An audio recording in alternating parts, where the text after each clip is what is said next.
ಎಲ್ಲರಿಗೂ ನಮಸ್ಕಾರ. Welcome to my channel. ಇವತ್ತಿನ ವಿಡಿಯೋದಲ್ಲಿ ಮನೆಯಲ್ಲಿ ತುಂಬ ಸುಲಭವಾಗಿ ಹೆಲ್ತಿ ಮಿಲೆಟ್ಸ್ ಪೌಡರ್ ಅಂದರೆ ಸಿರಿಧಾನ್ಯಗಳ ಗಂಜಿ ಪೌಡರ್ ಯಾವ ರೀತಿಯಾಗಿ ಮಾಡೋದು ಅಂತ ತಿಳಿಸ್ಕೊಡ್ತಾ ಇದ್ದೀನಿ.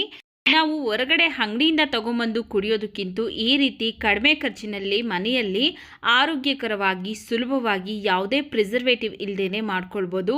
6 ತಿಂಗಳಿಗಾಗುವಷ್ಟು ಪೌಡರ್ನ ಮಾಡಿ ತೋರಿಸ್ತಾ ಇದ್ದೀನಿ. ಮಕ್ಕಳಿಂದ ಹಿಡಿದು ದೊಡ್ಡೋರ್ವರೆಗೂ ಯಾರು ಬೇಕಾದರೂ ಕುಡಿಬೋದು. ನಾನಿಲ್ಲಿ ಮೊದಲೇ ಹೇಳಿರೋ ಹಾಗೆ 6 ತಿಂಗಳಿಗಾಗುವಷ್ಟು ಪೌಡರ್ನ ಮಾಡಿ ತೋರಿಸ್ತಾ ಇದ್ದೀನಿ. ಅಂದರೆ ನಾನಿಲ್ಲಿ ನಮ್ಮನೇಲಿ ಒಂದು 5ರಿಂದ 6 ಜನ ಇದ್ದೀವಿ. ಅಷ್ಟು ಜನಕ್ಕೆ 6 ತಿಂಗಳಿಗಾಗುವಷ್ಟು ಪೌಡರ್ನ ರೆಡಿ ಮಾಡ್ಕೊಳ್ತಾ ಇದ್ದೀನಿ. ನಾನಿಲ್ಲಿ 2 kg ಮೆಜರ್ಮೆಂಟಲ್ಲಿ ತೋರಿಸ್ತಾ ಇದ್ದೀನಿ. ಅದರಿಂದ ರಾಗಿ 2 kg ತೊಗೊಂಡಿದ್ದೀನಿ. ಫಸ್ಟು ಸ್ಟವ್ ಆನ್ ಮಾಡಿ ಬಾಣಲಿ ಬಿಸಿಗಿಟ್ಟು ಅದಕ್ಕೆ ನಾನು ಚೆನ್ನಾಗಿ ತೊಳೆದು ಒಣಗಿಸಿಟ್ಟಿರುವಂತಹ 2 kg ರಾಗಿನ ಹಾಕ್ಕೊಂಡು ಹುರ್ಕೊಳ್ತಾ ಇದ್ದೀನಿ. ನಾನಿಲ್ಲಿ ಒಂದೇ ಸರಿ 2 kg ಹಾಕ್ಕೊಂಡಿಲ್ಲ, ಸ್ವಲ್ಪನೇ ರಾಗಿನ ಹಾಕ್ಕೊಂಡು ಸ್ಟವ್ ಊರಿನ ಮೀಡಿಯಂ ಫ್ಲೇಮಲ್ಲಿ ಇಟ್ಕೊಂಡು ನೋಡಿ ಈ ರೀತಿಯಾಗಿ ಒಳ್ಳೆ ಘಮ ಬರುತ್ತೆ. ಹಾಗೆಯೇ ಸ್ವಲ್ಪ ಕಲರ್ ಸಹ ಚೇಂಜ್ ಆಗಿದೆ. ಅಲ್ಲಿವರೆಗೂ ಫ್ರೈ ಮಾಡಿ ಒಂದು ಪಾತ್ರೆಗೆ ತೆಗೆದಿಟ್ಕೊಳ್ತಾ ಇದ್ದೀನಿ. ಮತ್ತು ಬಾಣಲಿನ ಬಿಸಿಗೆ ಇಟ್ಟು ನಾನಿಲ್ಲಿ 1 kg ಬಿಳಿ ಜೋಳ, ಅಂದರೆ ನಾವು ಜೋಳದ ರೊಟ್ಟಿಗೆಲ್ಲ ಬಳಸ್ತೀವಲ್ಲ ಅದೇ ಬಿಳಿ ಜೋಳನ 1 kg ತೊಗೊಂಡಿದ್ದೀನಿ.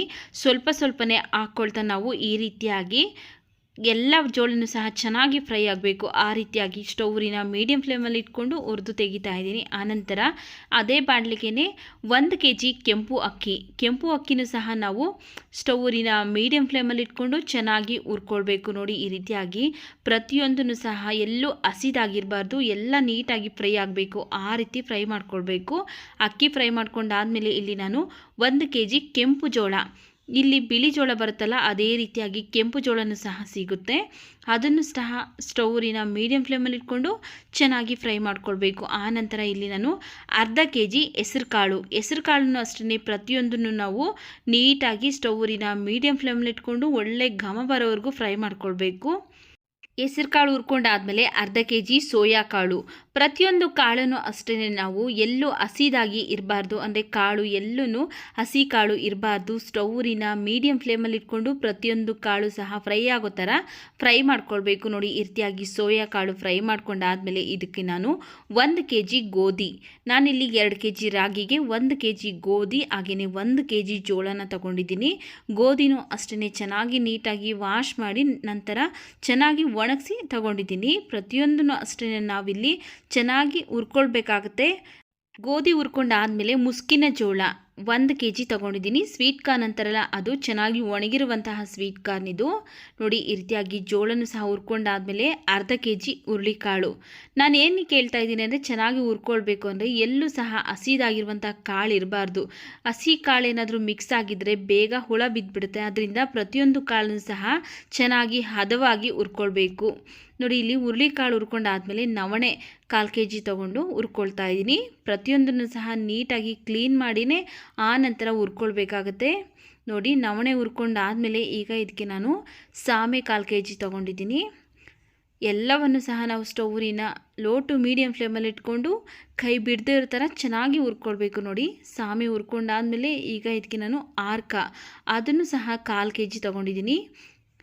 ಈಗ ಚೆನ್ನಾಗಿ ಹುರ್ಕೊಳ್ತಾ ಇದ್ದೀನಿ. ಸ್ಟೌವಿನ ಮೀಡಿಯಂ ಫ್ಲೇಮಲ್ಲಿ ಇಟ್ಕೊಂಡು ಚೆನ್ನಾಗಿ ಹುರ್ಕೊಳ್ತಾ ಇದ್ದೀನಿ.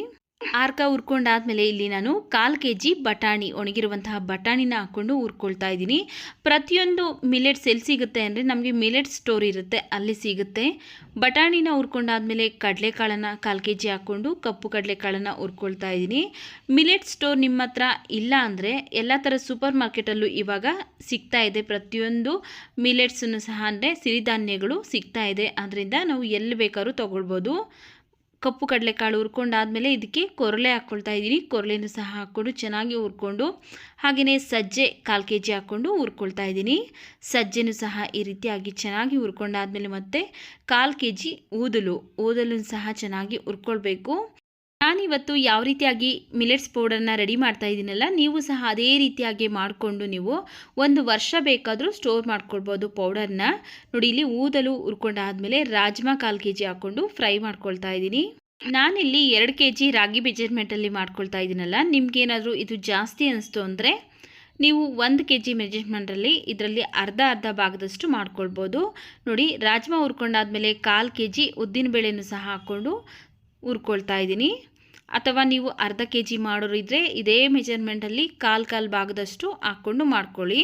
ನೋಡಿ, ಉದ್ದಿನಬೇಳೆನ ಹುರ್ಕೊಂಡಾದಮೇಲೆ ಈಗ ಇದಕ್ಕೆ ನಾನು ಅಗಸೆ ಬೀಜ 100 ಗ್ರಾಮ್ ಹಾಕ್ಕೊಳ್ತಾ ಇದ್ದೀನಿ. ಅಗಸೆ ಬೀಜ ಬೇಗ ಫ್ರೈ ಆಗಿಬಿಡುತ್ತೆ, ಬಾಣಲಿ ಆಲ್ರೆಡಿ ಚೆನ್ನಾಗಿ ಬಿಸಿಯಾಗಿರೋದ್ರಿಂದ. ಅಗಸೆ ಬೀಜ ಹುರ್ಕೊಂಡಾಗಿದೆ, ಈಗ ತೆಗೆದುಕೊಳ್ತಾ ಇದ್ದೀನಿ.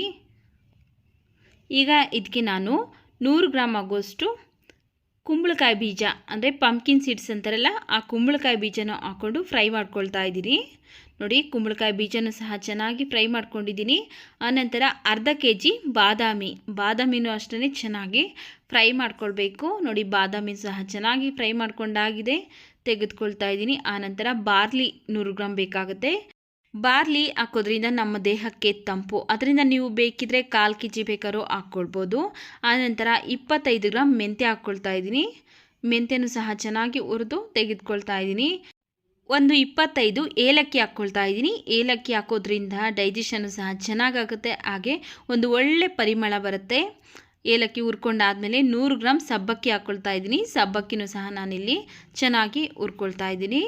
ಸಬ್ಬಕ್ಕಿ ಹುರ್ಕೊಂಡಾದಮೇಲೆ ಈಗ 100 ಗ್ರಾಮ್ ವಾಲ್ನಟ್ ಹಾಕ್ಕೊಂಡು ಹುರ್ಕೊಳ್ತಾ ಇದ್ದೀನಿ. ವಾಲ್ನಟ್ಟು ಸಹ ಚೆನ್ನಾಗಿ ಹುರ್ಕೊಂಡಿದ್ದೀನಿ. ನೋಡಿ, ಇಲ್ಲಿ ಪ್ರತಿಯೊಂದನ್ನು ಸಹ ಹುರಿದ್ಬಿಟ್ಟು ಒಂದು ಬಟ್ಲಿಗೆ ಸೇರಿಸಿಟ್ಟಿದ್ದೀನಿ. ಎಲ್ಲ ಚೆನ್ನಾಗಿ ಮಿಕ್ಸ್ ಮಾಡ್ಕೊಂಡಿದ್ದೀನಿ. ಹಾಗೆ ಬಿಸಿನೂ ಸಹ ತಣ್ಣಗಾಗಿದೆ. ಈಗ ಇದಕ್ಕೆ ನಾನು ಒಂದು 3 ಟೇಬಲ್ ಸ್ಪೂನ್ ಆಗುವಷ್ಟು ಕಲ್ಲುಪ್ಪು ಹಾಕ್ಕೊಳ್ತಾ ಇದ್ದೀನಿ ಲಾಸ್ಟಲ್ಲಿ. ನಾವಿಲ್ಲಿ ಪೌಡರ್ನ ತುಂಬ ದಿನ ಸ್ಟೋರ್ ಮಾಡಿ ಇಟ್ಕೊಳ್ಳೋದ್ರಿಂದ ಕಲ್ಲುಪ್ಪು ಹಾಕಿದ್ರೆ ಹುಳ ಬೀಳಲ್ಲ, ಅದರಿಂದ ನಾನಿಲ್ಲಿ ಕಲ್ಲುಪ್ಪನ್ನು ಸೇರಿಸಿದ್ದೀನಿ. ಈಗ ಇವಿಷ್ಟನ್ನು ಫ್ಲೋರ್ ಮಿಲ್ಲಲ್ಲಿ ಕೊಟ್ಟು ಪೌಡ್ರ್ ಮಾಡಿಸ್ಕೊಂಬಂದಿದ್ದೀನಿ. ನೋಡಿ, ಈ ರೀತಿಯಾಗಿ ಪೌಡ್ರ್ ಮಾಡಿಸ್ಕೊಂಡಿದ್ದೀನಿ.